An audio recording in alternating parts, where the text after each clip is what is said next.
Hello everyone, welcome to Sanmargaha classes.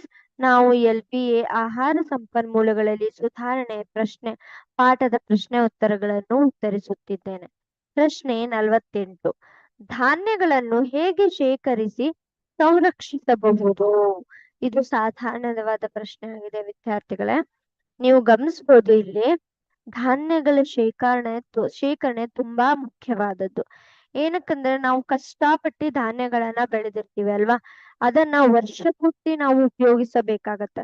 ಅಥವಾ ಒಂದು ವೇಳೆ ಒಂದೊಂದ್ ಸಮಯದಲ್ಲಿ ಏನಾಗತ್ತೆ, ನಮ್ಮ ಇಳುವರಿ ಕಮ್ಮಿ ಆದಾಗ ಏನು ಹಿಂದಿನ ವರ್ಷದ ಧಾನ್ಯಗಳನ್ನು ಮುಂದಿನ ವರ್ಷಕ್ಕೆ ಉಪಯೋಗಿಸುವಂತಹ ಪರಿಸ್ಥಿತಿ ಕೂಡ ಒಂದೊಂದ್ಸಲ ಆಗ್ಬೋದು.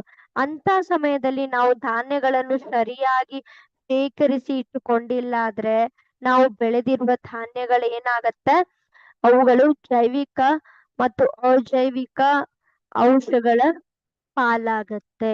ಆದ್ದರಿಂದ ಧಾನ್ಯಗಳನ್ನು ಚೆನ್ನಾಗಿ ಬಿಸಿಲಿನಲ್ಲಿ ಚೆನ್ನಾಗಿ ಒಣಗಿಸಿ ಶುಷ್ಕ ಸಂಗ್ರಹಣಾಗಾರಗಳಲ್ಲಿ ಶೇಖರಿಸಿ ರಾಸಾಯನಿಕ ಧೂಮಗಳನ್ನು ಬಳಸಿ ಸಂರಕ್ಷಿಸಬೇಕು.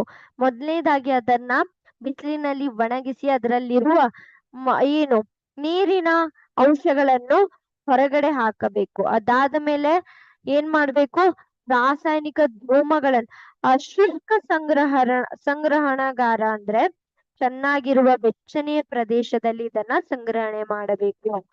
ಅದಲ್ಲದೆ ರಾಸಾಯನಿಕ ಧೂಮಗಳನ್ನು ಅಂದ್ರೆ ಈ ತರ ಏನ್ ಬೇಕು, ಯಾವುದೇ ಕೀಟಗಳು ಅದನ್ನ ಹಾಳು ಮಾಡದೆ ಇರೋ ತರ ರಾಸಾಯನಿಕಗಳನ್ನು ಕೂಡ ಸಿಂಪಡಿಸಬೇಕಾಗುತ್ತದೆ. Thank you.